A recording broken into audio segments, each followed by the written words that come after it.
Good day, followers of Mitra.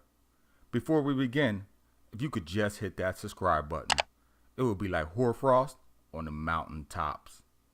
Today, we'll be going over The Citadel at the Center of Time, presented by Stan Lee and published in the Savage Sword of Conan, issue number 7.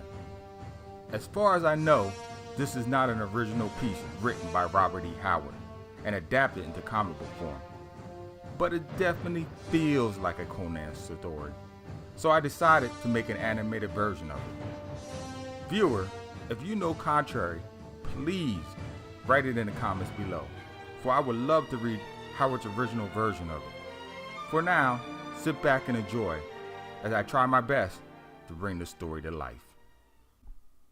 Prologue.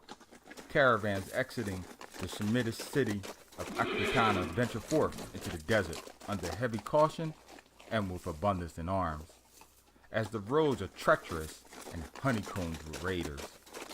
Once entering the bordering crags and out of sight of the city guards, a rogue leader of a group of nomadic warriors known as Zagirs looms above as a kite hovering in the winds, waiting for the right moment to strike. Without warning, they descend upon the caravan, quickly killing anyone who dares oppose them. One of the reprobates, eager to plunder, pulls off one of the wagon's tarps, despite the protest from the driver. To the man's abject horror, what lurks underneath has not been seen by mortal men in hundreds of years. But for him, it will be the last. Acting on pure instinct, the feline beast pounces, crushing the man's skull with a blood-curdling crunch. Conan, quickly to act, tries to rein in the cat, though it is the beast that proves the apex predator as it leaps upon him. But it is the horse which he sits upon that gets the brunt of the blow, knocking both rider and steed to the ground. Within seconds of its release, the prehistoric saber-tooth has claimed 2 lives, and now, narrowing its eyes on Conan, seeks a third. Towering over the horse, pointed claws dig into flesh, as the giant cat pounces into the air, giving the bronze warrior seconds to lift the discarded spear, effectively skewering the beast with its own momentum.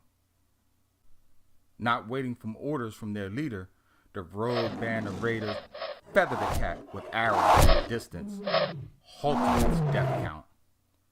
In a brief cursory report, Shaolin informs his leader of the caravan's paltry wealth. Conan allows the wagons to leave, but holds back its only one true prize for himself. Later that night, under the desert sky in a guarded pavilion, Conan speaks to the gossamer-veiled woman about what he saw today. As he reclines drinking exotic wines from pewter mugs, she tells him of the forbidden citadel.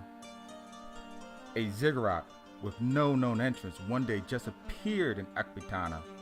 No one ever enters, and only one mysterious figure ever leaves. A manservant of sort, for the ziggurat is supposedly ruled by a powerful wizard. His cloak-faced servant ventures into the city from time to time, gathering items for its master, purchasing goods with precious stones never seen before. The only thing she knows for certain is since the great edifice's first appearance, citizens have been disappearing from its streets, never to be seen from again. Intrigued by the story, Conan plots a plan to enter the city and pilfer the citadel. But before he does, the scarcely clad woman asks for one boon from the bronze warrior before she is set free. She will be bartered off into matrimony upon her return home to some fat-bellied merchant. But before she does, she wishes one night with a man of deep chest and callous hands. This is where I leave you, votaries of Crom. Please be sure to like this video and hit that bell icon to be notified when the next video drops. Until then, as always, keep reading, my friends.